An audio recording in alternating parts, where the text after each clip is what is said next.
Hello friends, welcome to जेईन classes. आज हम लोग इंडियन कॉन्ट्रैक्ट एक्ट का नेक्स्ट सेक्शन यानी सेक्शन 11 पढ़ेंगे। इसके पहले हमने सेक्शन 10 देखा था। तो सेक्शन 10 शुरू होता है चैप्टर 2 से। तो क्योंकि चैप्टर 2 इतना इम्पोर्टेंट है कि इसको समझना बेहद जरूरी है, तो पहले हम लोग चैप्टर 2 को पूरा कंप्लीट करेंगे, क्योंकि इसमें बात हो रही है कॉन्ट्रैक्ट्स की, वॉइडेबल कॉन्ट्रैक्ट्स की, वॉइड एग्रीमेंट्स की, और इसका नाम ही है of contracts, voidable contracts and void agreements. तो ये सब आप लोग सुन के ही आप लोगों को समझ में आ रहा होगा, क्योंकि वॉइड है कि वॉइडेबल है कि कॉन्ट्रैक्ट है कि एग्रीमेंट है, ये सभी चीजों से इतना ज्यादा सवाल बनने का चांस हमेशा रहता है। और पास्ट में भी आप प्रीवियस ईयर क्वेश्चंस में भी देख सकते हैं, बहुत सवाल आता है। तो हम लोग चैप्टर 2 पहले कंप्लीट कर लेंगे। तो चलिए शुरू करते हैं सेक्शन नंबर 11। तो सेक्शन नंबर 11 बात करता है who are competent to contract. ऐसे कौन लोग हैं जो कि कॉम्पिटेंट हैं कॉन्ट्रैक्ट करने के लिए। 10 में हमने पढ़ा था, सेक्शन नंबर 10 में, कि व्हाट एग्रीमेंट्स आर कॉन्ट्रैक्ट। ठीक है, ये तो समझ में आ गया कैसा एग्रीमेंट होने पे कॉन्ट्रैक्ट होगा। लेकिन कौन कौन सक्षम है, किसको कंपैटिबिलिटी है, कौन इतना कॉम्पिटेंट है कि कॉन्ट्रैक्ट कर सके, क्या सभी लोग कॉन्ट्रैक्ट कर सकते हैं। तो यही चीज जो है सेक्शन नंबर 11 में लिखा हुआ है। तो सेक्शन 11 बात करता है who are competent to contract. Every person is competent to contract who is the age of majority according to the law which he is subject, and who is of sound mind and is not disqualified from contracting by any law to which he is subject। ठीक है, सभी लोग competent person है contract करने के, जो लोग majority as के हैं, यानी कितना एज, 18 ईयर्स एज जिन लोगों का हो चुका है वो लोग मेजर कहलाते हैं। जिन लोगों का मेजॉरिटी एज है, जो लोग साउंड माइंड के हैं, और जिन लोगों को किसी भी लॉ के तहत डिस्क्वालीफाई नहीं कर दिया गया है, they are not disqualified by any law to which he is subject, जिसके तहत वो इंसान आता है। अगर हिंदू है तो हिंदू लॉ, या इंडिया में रहने के दौरान इंडियन पिनल कोड वगैरह जो भी लॉ उस पर एप्लीकेबल है, उससे अगर उसको डिस्क्वालीफाई नहीं कर दिया गया है, किसी लोकल कस्टम से उसको अगर लोकल लॉ से नहीं डिस्क्वालीफाई कर दिया गया है, तो ऐसे लोग जो है वो कॉम्पिटेंट होंगे कॉन्ट्रैक्ट करने के लिए। Clear? Thus, minors, persons of unsound mind and the persons disqualified by law are incompetent to contract। ठीक है, तो जो लोग माइनर हो गए, जो मेजर नहीं हुए यानी जो माइनर है, जो साउंड माइंड के नहीं है यानी जो अनसाउंड माइंड के हैं, और जो पर्सन को डिस्क्वालीफाई कर दिया गया है, ये सभी लोग जो हैं वो इनकम्पिटेंट पर्सन्स टू कॉन्ट्रैक्ट हैं। एज ऑफ मेजॉरिटी अभी मैंने बताया 18 है, बट जहां पे कोर्ट द्वारा किसी माइनर के लिए गार्जियन अपॉइंट किया जाता है तो वहां पे मेजॉरिटी एज इज 21। ये ट्रिकी क्वेश्चन है, काफी बार मेजॉरिटी एज पूछा है, देखते के साथ दिमाग में तुरंत क्लिक करता है और हम लोग 18 टिक करके आते हैं, बाद में पता चलता है क्वेश्चन तो हमने पढ़ा ही नहीं। तो क्वेश्चन तो ध्यान से पढ़िएगा, और ये हमेशा याद रखिए, नॉर्मल मेजॉरिटी एज जो है वो 18 ईयर्स है। लेकिन अगर गार्जियन इज अपॉइंटेड कोर्ट द्वारा उस माइनर के लिए या माइनर के पर प्रॉपर्टी के लिए, तो उस केस में 21 years is the age of majority. However, by an amendment in 1999 to the Indian Majority Act of 1857, the age of majority is fixed as 18 years for every person, irrespective of the fact of appointment of a guardian। ये पहले था, ठीक है, 18 years था, फिर court द्वारा guardian appoint करने के लिए कर दिया गया है अगर, तो उस केस में 21 ईयर्स था। लेकिन ये एक अमेंडमेंट आया इन द ईयर 1999, ठीक है, इंडियन मेजॉरिटी एक्ट जो 1875 में बना था, उसमें एक 99 में एक अमेंडमेंट आया जिसमें कि 18 ईयर्स को स्टैंडर्ड एज कर दिया गया है मेजॉरिटी के लिए, irrespective of the fact of appointment of a guardian. तो फिर भी लेकिन ये पूछ लेता है सवाल कि क्या ऐसा था पहले प्रोविजन में, घुमाने के लिए क्वेश्चन को, स्टूडेंट्स को कंफ्यूज करने के लिए इस तरह के सवाल बनाए जाते हैं। तो इसीलिए तीनों चीजें जानना बहुत जरूरी है, सबसे पहला वाला भी, बाद में कोर्ट द्वारा अपॉइंट किया गया वाला भी, और अमेंडमेंट के बाद वाला भी। ठीक है, तो ये हो गया हमारा basic introduction of section number 11। अब इसमें कुछ बहुत सारी डिटेल्स है, ध्यान में रख के हम लोग सारे चीजों को देखेंगे।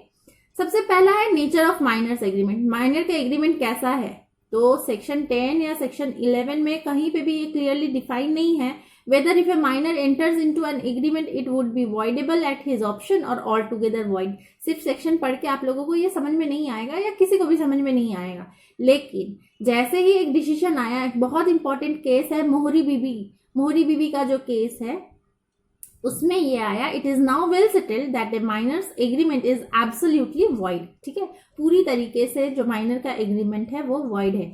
ए minor can not make a promise enforceable in law.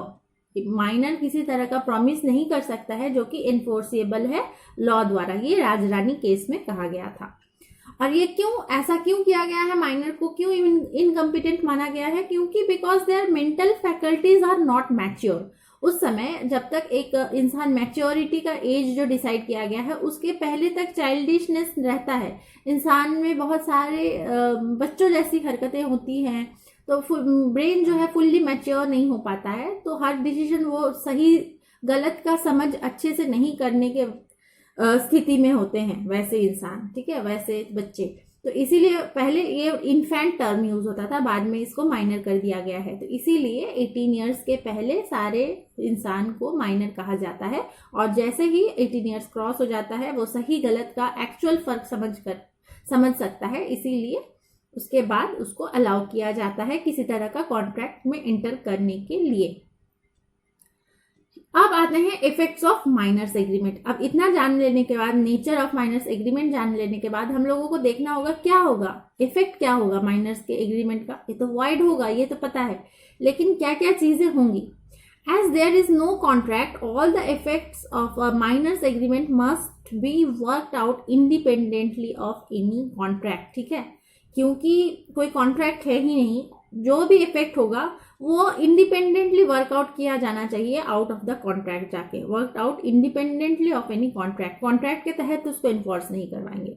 तो इसका सबसे पहला पॉइंट है no estoppel against minor. Minor के अगेंस्ट में किसी तरह का स्टॉपल नहीं होगा।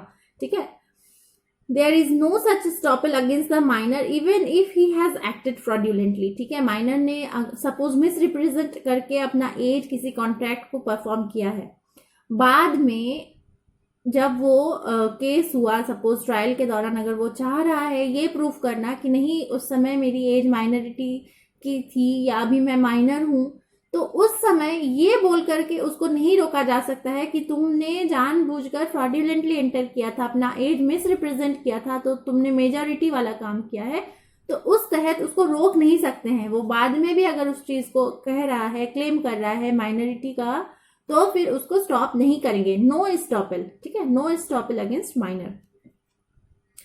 अब नेक्स्ट है नो लाइबिलिटी इन कॉन्ट्रैक्ट और इन टॉट अराइजिंग आउट ऑफ कॉन्ट्रैक्ट। ठीक है, तो किसी तरह का लाइबिलिटी भी नहीं होगा। अब कॉन्ट्रैक्ट ही नहीं है तो कॉन्ट्रैक्ट की लाइबिलिटी भी नहीं लेनी पड़ेगी। The minor will not be liable for a taught arising out of contract. Sorry, किसी तरह का टॉट अगर अराइज होता है कॉन्ट्रैक्ट से तो भी जो है वो माइनर लायबल नहीं होगा, for the reason that such liability is an indirect way of enforcing his agreement. क्योंकि अगर इसको लायबल कर दिया गया तो क्या होगा, टॉट कैसे अराइज हुआ, कॉन्ट्रैक्ट से अराइज हुआ, तो ये अगर लायबल कर दिया गया तो इनडायरेक्टली क्या हो रहा है, माइनर पे इम्पोज किया जा रहा है एग्रीमेंट के टर्म्स एंड कंडीशंस। ठीक है, कॉन्ट्रैक्ट अप्लाई कर दिया जा रहा है, तो ये चीज ना हो डायरेक्टली। अगर कॉन्ट्रैक्ट से रिलेटेड है वो टॉट कब रेज हो रहा है, जब वो कॉन्ट्रैक्ट हुआ। तो ऐसे स्थिति में कॉन्ट्रैक्ट से अगर टॉट भी अगर अराइज होता है तो भी जो है माइनर की लाइबिलिटी नहीं होगी। लेकिन अगर इंडिपेंडेंटली अलग से कोई टॉट अराइज हो जाता है उस केस में माइनर विल बी लायबल। लेकिन अगर कॉन्ट्रैक्ट से टॉट अराइज हो रहा है तो उस केस में minor will not be liable. और इसके बाद आता है थर्ड नंबर, जो कि बहुत इंपॉर्टेंट है, डॉक्ट्रिन ऑफ रेस्टिट्यूशन। इससे काफी क्वेश्चन पूछे जाते हैं प्रीलिम्स में, मेंस में, या सब्जेक्ट जिन लोगों का सेमेस्टर एग्जाम है उन लोगों को भी। तो क्या है रेस्टिट्यूशन? तो बेसिक सबसे पहला चीज जो जानना है, रेस्टिट्यूशन का मतलब क्या है। तो रेस्टिट्यूशन का मतलब है मुआवजा, giving back something that was lost और was stolen to its owner. ठीक है, जो कि भुला गया था या चुरा लिया गया था या फ्रॉड्यूलेंटली ले लिया गया था, उस चीज को वापस करना, मुआवजा देना उसके लिए, क्षतिपूरण काइंड ऑफ, तो उसको कहा जाता है रेस्टिट्यूशन। तो डॉक्ट्रिन ऑफ रेस्टिट्यूशन है इस केस में। तो यहाँ पे कहा गया है the proposition that the lack of capacity goes to the root of the contract. ये लैक ऑफ कैपेसिटी है, माइनर का कैपेसिटी नहीं है, लेकिन ये कॉन्ट्रैक्ट के रूट में चला जाता है एंड इनवैलिडेट्स इट कंप्लीटली। ठीक है, इनवैलिडेट कर देता है उसको। Is subject to the equitable doctrine of restitution and the beneficial contracts in the case of a minor. ठीक है, जैसे आप लोगों को सुनाई दिया होगा, जब मैं एक लिमिट सेट करके रखती हूँ टाइम का, उसके बियॉन्ड जैसे ही वीडियो चला जाता है तो मुझे एक इमरजेंसी साउंड आती है कि वो लिमिट मैंने क्रॉस कर लिया है। तो मैं कभी भी जनरली इससे ज़्यादा आप लोग देखते होंगे टाइम नहीं लेती हूँ, तो जल्दी से रेस्टिट्यूशन कर देती हूँ कवर। उसके बाद जो बेनिफिशियल कॉन्ट्रैक्ट्स वगैरह है वो हम लोग नेक्स्ट इसी के पार्ट 2 में डिस्कस करेंगे। तो रेस्टिट्यूशन का मीनिंग तो मैंने आप लोगों को बता दिया। तो इसमें ये कहा गया है अगर किसी तरह का इक्विटेबल डॉक्ट्रिन इस पे यूज होगा, equitable doctrine of restitution and the beneficial contracts in the case of a minor. ठीक है, अगर किसी तरह का फ्रॉडुलेंटली कुछ किया भी गया है या अगर कोई लाभ अगर माइनर ने यूज किया है, कुछ ले लिया है, तो उसको वापस करना होगा। इक्विटी का कभी भी ग्राउंड जो है वो खत्म नहीं होगा, इक्विटी हमेशा मेंटेन रहेगा। ये इंग्लिश कोर्ट का एक केस है, लेस्ली आर लिमिटेड वर्सेस शील। इसमें 3 मेन प्रोपोजिशन दिए गए हैं इस डॉक्ट्रिन को समझने के लिए। सपोज एक इन्फेंट ने, एक माइनर ने ऑब्टेन किया है प्रॉपर्टी और goods by misrepresenting his age, he can be compelled to restore it. अगर मिस रिप्रेजेंट करके एज से ले लिया है, अब क्योंकि कॉन्ट्रैक्ट वॉइड है, इसका ये मतलब नहीं है कि वो गया, जिसका प्रॉपर्टी था वो चला गया, ये नहीं होगा। प्रॉपर्टी उसका वापस उसको कर देना होगा, रेस्टिट्यूशन उसको कर देना होगा, but only so long as the same is traceable. जब तक उसके पास है, उसके पास ट्रेस मिल रहा है पोजीशन उसका, तो ही उसके पास से लिया जाएगा। अदरवाइज अगर उसके पास से मिल ही नहीं रहा है तो फिर उसका इंक्वायरी इन्वेस्टिगेशन ये सब नहीं करेंगे। ठीक है, where the infant has sold the goods और कन्वर्टेड देम। अगर गुड्स सोल्ड कर दिया तो क्या उसका होगा, he can not be made to repay the value of goods. Repay नहीं करवाने का प्रोविजन है। क्यों? क्योंकि इससे फिर कॉन्ट्रैक्ट और लाइबिलिटी टर्म्स एंड कंडीशंस वाला बात आ जाएगा ना, because that would amount to enforcing a void contract. Contract तो वॉइड है और उस तरह का अगर चीज करेंगे कि मनी रिपे करे तो क्या हो जाएगा, इन्फोर्स करवाना हो गया वॉइड कॉन्ट्रैक्ट को, वो नहीं कर सकते हैं। The doctrine of restitution is not applied where the infant has obtained cash instead of goods. अगर कैश ले लिया है तो भी इसको अप्लाई नहीं करेंगे डॉक्ट्रिन ऑफ रेस्टिट्यूशन को। क्यों? क्योंकि यहाँ पे हमेशा बात हो रही है रेस्टिट्यूशन की। जो चीज लिया है, जो बेनिफिट लिया है, उसको वापस कर देना होगा। यही बेसिक सार है, जिस्ट है रेस्टिट्यूशन डॉक्ट्रिन का। तो ये तो इंग्लिश लॉ की बात हो गई लेस्ली वर्सेस शील के केस में। इंडियन लॉ में भी 2 इंपॉर्टेंट केस है इसके तहत, मोहरी बीबी वर्सेस धर्मोदास घोष।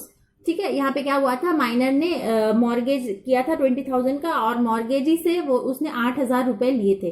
अब जो मॉर्गेजी है वो फाइल किया है एक सूट रिकवरी के लिए, उसका जो पैसा था 8,000, या फिर अगर वो डिफॉल्ट करता है तो प्रॉपर्टी को सेल करने का। तो यहाँ पे कोर्ट ने ये डिसीजन दिया था कि ऐसा नहीं कर सकते हैं। The court observed that section 64 and 65 of the Contract Act, जो कि बात करता है restoration of benefits received under avoidable and void contract। ठीक है, तो starts from the basis of there being a contract between competent parties। ये तभी से स्टार्ट होगा जब competent parties होगा। While in a minor's case there never was and never could be in any contract। लेकिन माइनर के case में ऐसा कोई कॉन्ट्रैक्ट होगा ही नहीं। ठीक है, तो नहीं कर सकते हैं। इसीलिए मोहरी बीबी धर्मोदास घोष का केस इतना इंपॉर्टेंट बन गया है। ठीक है, ये मॉर्गेज वाला चीज उसमें हुआ था कि वापस नहीं ले सकते हैं क्योंकि वो एग्रीमेंट, वो कॉन्ट्रैक्ट ही वॉइड है। तो इसमें सेक्शन 33 स्पेसिफिक रिलीफ एक्ट भी आता है, जहां पे बात हुई है कैसे principle of restitution is content, कैसे कैसे कैंसिलेशन ऑफ इंस्ट्रूमेंट्स होगा। तो वो चीज जब हम आप लोगों ने अगर मेरा स्पेसिफिक रिलीफ एक्ट के वीडियोस देखे हैं तो वहां पे मैंने डिस्कस किया है कैंसिलेशन ऑफ इंस्ट्रूमेंट्स में, तो वो आप लोग देख सकते हैं। और यही है कि अगर प्लेंटिफ के तहत माइनर कोर्ट में जाता है तो भी उसको वापस करना होगा अलॉन्ग विथ कंपेंसेशन। कुछ कंपेंसेशन भी देना हो सकता है, to make any compensation to the other party which justice में रिक्वायर। और अगर डिफेंडेंट के केस पे जाता है, रेजिस्ट करता है enforcement of such suit, specific relief को रेजिस्ट करता है ऑन द ग्राउंड की वो माइनर है, तो भी उसको जो है रीस्टोर करना होगा benefits to the other party to the extent he और हिज एस्टेट और हैज बेनिफिटेड देयर बाय। जिस एक्सटेंट तक उसको बेनिफिट हुआ है या उसके एस्टेट को बेनिफिट मिला है, तो उसको वो रीस्टोर कर देना होगा। ये सेक्शन 33 स्पेसिफिक रिलीफ एक्ट में भी बताया गया है। तो इससे आई थिंक आप लोगों को आज डॉक्ट्रिन ऑफ रेस्टिट्यूशन तक समझ में आ गया है। इसके बाद बेनिफिशियल कॉन्ट्रैक्ट हम लोग नेक्स्ट वीडियो में डिस्कस करेंगे। ये वीडियो पसंद आता है जरूर से लाइक करें। आज के लिए इतना ही। Thank you so much.